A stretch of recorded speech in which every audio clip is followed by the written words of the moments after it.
오늘 우리가 함께 나누실 말씀은 신약성경 에베소서 2장 8절부터 13절까지의 말씀입니다. 에베소서 2장 8절부터 13절까지의 말씀을 우리 함께 합독하시겠습니다. 너희는 그 은혜에 의하여 믿음으로 말미암아 구원을 받았으니 이것은 너희에게서 난 것이 아니요 하나님의 선물이라. 행위에서 난 것이 아니니 이는 누구든지 자랑하지 못하게 함이라. 우리는 그가 만드신 바라 그리스도 예수 안에서 선한 일을 위하여 지으심을 받은 자니 이 일은 하나님이 전에 예비하사 우리로 그 가운데서 행하게 하려 하심이니라. 그러므로 생각하라. 너희는 그때에 육체로는 이방인이요 손으로는 육체 행한 할례를 받은 무리라. 칭하는 자들로부터 할례를 받지 않은 무리라. 칭함을 받는 자들이라. 그때에 너희는 그리스도 밖에 있었고 이스라엘 나라 밖의 사람이라. 약속의 언약들에 대하여는 외인이요 세상에서 소망이 없고 하나님도 없는 자이더니 이들은 전에 멀리 있던 너희가 그리스도 예수 안에서 그리스도의 피로 가까워졌느니라. 아멘. 할렐루야. 우리가 1월 달 한 달 동안에는 저희들이 에베소서와 빌레몬서를 함께 말씀을 나누게 됩니다. 이제 또 신약 성경으로 넘어왔죠. 구약 성경을 한참 우리가 4개월 정도 말씀을 나누다가 구약과 신약 성경에 많은 차이점들이 있습니다. 구약 성경은 오히려 조금 더 다이나믹하고 듣기가 좀 훨씬 더 편하실 수 있어요. 근데 신약 성경으로 넘어오면 좀 딱딱하고 복음서도 그렇고 서신서도 그런 부분들이 있습니다. 근데 여러분들이 이 신약 성경을 통해서 오히려 우리가 더 신앙이 단단해질 수 있는 그런 부분들이 많기 때문에 여러분들이 그 말씀을 통해서 많은 은혜를 누리시기를 축복합니다. 에베소서는 사도 바울이 주일날 좀 설교를 말씀을 드린 것처럼 사도 바울이 로마의 감옥에 갇혀 있을 때 옥중에서 쓴 편지입니다. 특히 에베소라는 이 도시는 사도 바울이 3년여 동안 복음을 전하는 곳이었습니다. 꽤 오랜 시간 동안 한 곳에서 사도 바울이 이렇게 오랜 시간 동안 복음을 전한 적이 없었거든요. 고린도만 하더라도 한 1년 반 정도 그 정도 시간이 있었고요. 에베소 같은 경우는 이제 한 3년 정도 넘는 시간 동안에 복음을 전했고 그만큼 사역의 열매가 많았던 곳이 에베소입니다. 그리고 또 그 두란노 서원이라는 곳에서 말씀을 직접 가르치는 이런 사역을 감당했었는데요.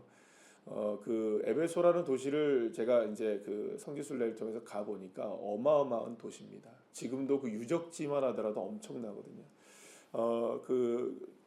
아직까지도 기억에 남는 그 부분들이 뭐냐면 그 도로입니다. 굉장히 깨끗합니다. 지금의 어떤 도시를 비교해봐도 그 정도의 도시를 만들어 놓을 수 있을까 정도를 생각할 정도로 굉장히 화려하고 정말 잘 만들어진, 잘 갖춰진 도시였습니다. 네, 그 도시가 어떤 상황이었느냐? 그러니까 이 에베소라는 곳이 이제 아시아와 유럽을 잇는 관문의 도시였어요. 그래서 항구 도시였기 때문에 굉장히 그 상업적으로 발전했었고 그만큼 부가 몰려 있었던 곳이었습니다. 그러니까 거기에는 어마어마한 우상들이 많이 몰릴 수밖에 없었죠. 특히 이제 아데미 여신이라는 신을 섬겼었는데요. 이 아데미 여신의 신상을 여러분들이 한번 보시면 끔찍할 정도로 이상합니다. 왜냐하면 이게 다산의 상징이기 때문에 온 몸에 유방입니다.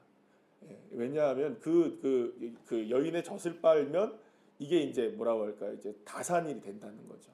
그러니까 그만큼 성적으로 타락한 곳이 많았어요. 그래서 도로를 지나가다 보면은 거기에 뭐가 있냐면 그 뭐랄까요? 이게 홍등가라고 얘기하죠. 홍등가로 가는 표시들이 다 그려져 있습니다. 도로에. 근데 놀라운 것은 뭐냐면 그 홍등가로 가는 표시들이 다 이렇게 도로에 이렇게 써져 있거든요. 큰 도로에 써져 있는데 거기에 보면은 그 물고기 모양 있죠, 여러분들. 익두스 아시죠? 그리스도 예수 우리가 이제 그 예수님을 믿는 표현으로 쓰는 이제 그런 거 아니겠어요? 근데 그것이 다 그려져 있어요. 그러니까 그만큼 그렇게 그 뭐랄까요? 아데미 여신으로 도배가 되어 있는 거짓된 우상으로 도배가 되어 있는 그곳에 사도 바울이 복음을 전하면서 완전히 그 도시를 변화시켜 놓는. 그래서 말씀드린 대로 아데미 여신상을 다 사람들이 버리고 또 마술책을 불태우는 막 이런 일들이 일어나니까 어마어마한 일들이 일어나게 된 것이죠. 그러니까 그만큼 이 에베소 도시에 살고 있었던 사람들은 세상의 모든 그 뭐랄까요, 그 쾌락과 또 물질의 향락에 그다음에 권력에 완전히 이렇게 찌들어 살고 있었던 세상의 완전 중심적인 어떤 그런 도시였다고 생각하면 됩니다. 그런데 그곳에서 누구를 만난 겁니까? 사도 바울이 전한 복음을 통해서 예수 그리스도를 만나게 된 거예요. 그러니까 이들에게는 세상에서 살고 있는 이 그 뭐랄까요? 세상 사람들이 볼 때는 그러거든요. 세상이 밝잖아요, 그죠? 여러분들 세상 사람들이 생각할 때는 세상이 밝은가요? 교회가 밝은가요? 세상 사람들이 볼 때는 교회처럼 깝깝한 데가 없죠, 그죠? 세상 사람들에게는 교회가 교회처럼 깝깝한 데가 없는 거예요. 그러니까 세상 사람들에게 생각할 때에는 세상이 밝은 겁니다. 근데 우리가 생각할 때는 세상이 어둡죠. 그러니까 이 에베소에 살고 있었던 그 사람들 중에 그 어두움에 살고 있던 사람들 중에 몇몇이 예수님을 믿기 시작했고 그 사람들이 밝은 빛으로 들어오게 된 거죠. 그러니까 우리의 측면에서 본다면 하나님 나라의 측면에서 본다면 그들은 어두운 데에 있다가 어디로 온 겁니까? 밝은 빛으로 들어온 것이고 세상 사람들에게 생각한다면 아유 이 사람들 바보 같네. 이렇게 좋은 세상을 놔두고 저렇게 깝깝한 데로 들어가? 이렇게 생각을 하는 겁니다. 그러니까 어떻게 보면 이 사람들이 복음을 받아들임으로 인하여서 삶의 변화가 일어나게 되고 예수 그리스도를 만나게 되고 인생이 변화되고 하나님 나라의 비밀을 알게 되는 이 놀라운 변화들이 일어나게 된 것이에요. 그런데 그러려면 이들이 뭘 했어야 되느냐? 세상 사람들의 기준에 따라서 생각한다면 세상의 밝음과 세상의 기쁨과 세상의 즐거움과 세상의 향락과 세상의 방법들과 철학과 수많은 것들을 어떻게 해야 되나? 이 사람들 다 과감하게 버려야 되는 일이에요. 그럼 여러분 그걸 생각해 보면 세상 사람들에게 보면 이 사람들처럼 어리석은 사람들이 없는 거죠. 이 좋은 걸 왜 버려? 이 좋은 걸 왜 안 해? 이 좋은 걸 왜 이렇게 뭐 나쁘다고 얘기를 하지? 이렇게 생각할 수밖에 없는 상황이 되는 거예요. 사도 바울은 오늘 본문에서 무슨 얘기를 하냐면 이 에베소 교회 성도들이 지금 형편과 사정이 어떠하든 간에 너희는 어떤 상황이 되었느냐? 전에는 예수 그리스도를 멀리 있었고 하나님 나라에 너희들이 정말 멀리 있었던 존재인데 이제는 예수의 피로 말미암아 하나님 나라에 가까워졌고 하나님 나라의 백성이 되어지고 예수 그리스도와 동행하는 인생이 되었다. 이제는 누구를 통해서? 예수 그리스도를 통해서 어둠 가운데 있던 그 에베소 너희들 성도들이 이제는 어디로 들어왔다? 빛 가운데 있는 하나님의 나라 안으로 들어왔다라는 것을 얘기하고 있는 겁니다. 그러므로 11절 말씀이 이렇게 얘기합니다. 그러므로 생각하라라고 얘기합니다. 생각하라. 바울이 여기서 생각하라고 말하는 것은 무엇에 대한 생각을 이해하면 진정한 소망이 무엇이냐라는 겁니다. 정말 진정한 소망이 뭐냐? 세상에서 살아가면서 어떤 게 진짜 소망인가? 아담이 여신이 소망인가? 세상의 마술책이 소망인가? 수없이 많은 그 세상의 향락과 밝음이 그때 세상에 있을 때 느꼈던 그 세상의 그 즐거움이 진짜 소망이냐? 그런데 그것이 아니라는 거죠. 생각하라. 예수 안에 있는 게 진짜 소망이다. 예수 안에 있는 것이 진짜 길이다. 자, 그런데 사도 바울이 오늘 이야기하는 것 중에 이런 얘기를 합니다. 11절 말씀에 보면은 너희는 그때의 육체로 이방인이요 손으로는 육체로 행한 할례를 받은 무리라 칭하는 자들로부터 할례를 받지 않은 무리라 칭함을 받은 자리라 이렇게 해요. 갑자기 할례의 이야기가 나오죠. 이게 왜 그러냐면 당시에 그 유대인들 가운데 유대인들이 여러 군데에 퍼져 있었단 말이에요. 유대인들이. 근데 에베소에도 유대인들이 있었을까요, 없었을까요? 있었어. 그래서 이들은 예수를 믿지 않는 유대인들인 거죠. 근데 유대인들이 예수를 믿지 않는 사람들은 전부 다 뭘 하는 사람들이에요. 다 그들의 관례에 따라서 할례를 받아야 무엇이 됩니까? 하나님의 자녀가 된다는 생각을 했던 거예요. 그런데 이 사도 바울이 평생을 싸웠던 것 중에 하나가 뭐냐면 이 할례와 무할례의 싸움이었거든요. 왜냐하면 할례를 받는 것이 하나님의 자녀가 된다는 걸 생각해 보면 여러분 끔찍한 일이 벌어지는 겁니다. 왜냐하면 모든 사람들이 다 뭘 지켜내야 됩니까? 다시금 율법을 지켜내야 되는 거예요. 그럼 율법을 지킨다는 말은 뭐 위에 있는 겁니까? 예수 그리스도 위에 있는 것이 돼요. 그러니까 모든 것을 다 파하시고 새롭게 하시고 예수 한 분을 믿음으로 말미암아 구원을 받게 하셨는데 거기에 할례가 더해지면 예수는 어디가 됩니까? 밑으로 내려오게 되죠. 그러면 자신이 전한 이 평생의 복음이 어떻게 됩니까? 다 무용지물이 돼버리는 거예요. 그러니까 이 사도 바울은 끝끝내 뭘 싸웁니까? 결국에는 할례와 무할례를 싸우면서 나중에는 여러분들 이 예루살렘에서 그걸 받아내죠. 할례가 필요 없다라는 거예요.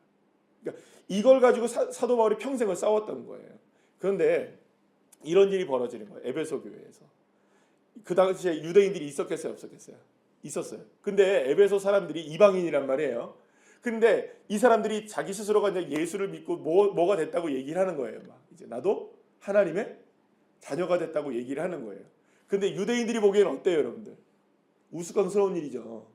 왜요? 아니 어떻게 예수를 믿고 하나님의 자녀가 돼? 뭘 받아야 돼? 할례 받아야지, 할례. 예. 그 너희들도 할례 받아 이렇게 얘기하는 거예요. 그러면 고민할까요, 안 할까요, 여러분들? 고민하게 되는 거예요. 왜요? 내가 예수를 믿고 하나님의 자녀가 됐다고 하는데 아니 자꾸 유대인들이 원조 하나님의 자녀들이 하나님의 자녀가 되려면 할례를 받아야 돼 이렇게 얘기하니까 얘네들이 고민이 되는 거예요. 막 어떡하지? 우리는 예수를 믿어서 사도 바울이 우리한테 전해준 복음은 예수를 믿으면 하나님의 자녀가 된다는 건데 아니 갑자기 얘네들이 뭘 받으래요? 할례를 받으라니 이거 고민스러운 거예요. 근데 여러분들 생각해 보세요. 확실한 게 낫습니까? 그냥 찜찜한 게 낫습니까? 확실한 게 나아요? 찜찜한 게 나아요? 확실한 게 낫죠. 그러니까 거기에 대한 유혹이 있을까요, 없을까요? 있는 거예요. 그러면 뭐 내가 예수는 믿는데 확실하게 하나만 더 하지 뭐. 네. 이렇게 생각하는 경향들이 있었던 거예요. 그런데 사도 바울이 그 일침을 가는 겁니다. 어두운 데 있었던 너희들이 하나님의 자녀가 된 것은 육체의 할례를 받은 것이 아니라 예수를 믿음으로 인하여서다. 예수 안에 있으면 할례, 무할례 이거 다 아무것도 아니다. 그러니까 너희들이 가지고 있어야 될 건 뭐냐? 생각하며 살아가라. 생각하며. 여기 생각에는 많은 의미가 담겨져 있는 겁니다. 우리의 육체에 어떤 무엇이 새겨져 있다 한들 여러분들 그것이 얼마나 갑니까? 여러분들 여기에다가 그런 분들이 많다고 해요. 뭐 젊었을 때는 뭐 혹시나 뭐 여러분들 중에 있으신지는 제가 잘 모르겠습니다만 젊었을 때 여기다가 막 그림을 막 그리시는 분들이 계세요. 몸에다가. 그래서 나중 되면 그게 나이가 들면 어떻게 된대요? 후회되시는 분들이 있다고 해요. 그때는 그냥 좋아서 한 거예요. 괜찮아서 한 거예요. 멋있어 보이기도 하겠죠. 근데 나중 되면 후회하는 경우들이 있다는 거예요. 여러분들 그렇잖아요. 어렸을 때 우리가 뭘 했었던 그것이 그 당시에는 괜찮아 보인단 말이에요. 나이 들면 어떻습니까? 그게 내가 왜 그랬지? 생각 드는 게 있습니까? 없습니까? 철없던 모습들. 그거 하면 멋있어 보여요. 그죠? 그런 옷 입고 다니면 멋있어 보이고, 그죠? 그렇게 헤어스타일 하면 멋있어 보이고. 이럴 때가 있었단 말이에요. 근데 그게 다 아무것도 아니라는 걸 나중에 되면 깨닫게 돼요. 내 몸에 무엇을 한 것에 대해서 나중에는 아무것도 아니라는 걸 깨닫게 되는 일이 벌어져요. 육체에 행한 것은 사실상 그거는 아무것도 아닐 수 있어요.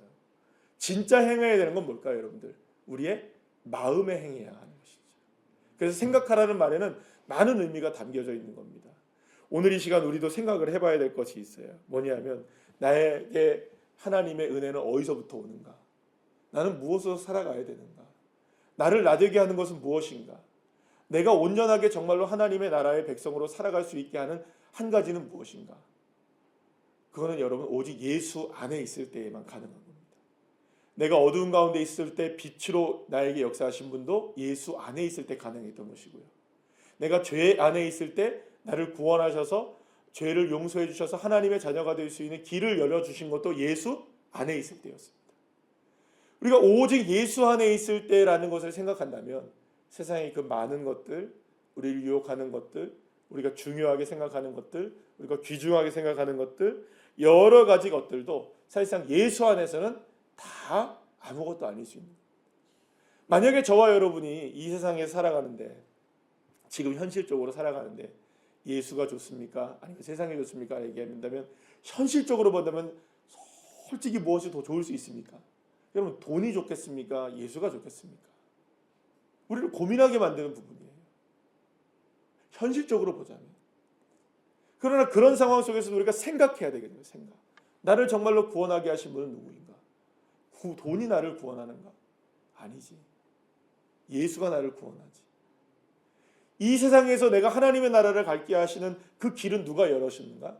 돈이 여는가? 아니지. 예수가 여는 것이지. 생각해야 돼요. 생각.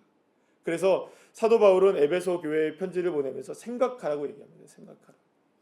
내가 정말로 나됨을 온전하게 인정받을 수 있는 그 길은 무엇이냐? 내가 온전하게 구원을 받게 된 그 일은 무엇을 통해서 일어났느냐? 세상에 소망도 없고 하나님도 없었던 내가 무엇을 통하여서 소망 있는 자녀가 되었느냐? 하나님 나라의 백성이 될 수 있었느냐?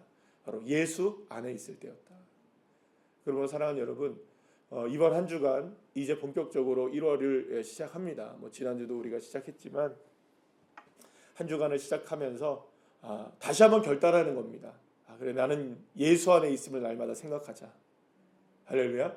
예수 안에 있음을 생각하면서. 그러면 여러분, 그것이 바로 새 일이 나타나지고 하나님께서 행하시는 놀라운 축복을 경험하는 시간들이 될 것이라고 믿습니다. 어떠한 상황에 우리가 처해 있든, 내가 예전에 멀리 주님과 있었지만 이제 예수의 피로 말미암아 가까워진 인생이라고 생각하고 날마다 그것을 생각하면서 주님 안에서 승리하시는 한 주간이 되시는 주의 자녀들 한 분 한 분들 다 되시기를 간절히 축원합니다. 기도하시겠습니다.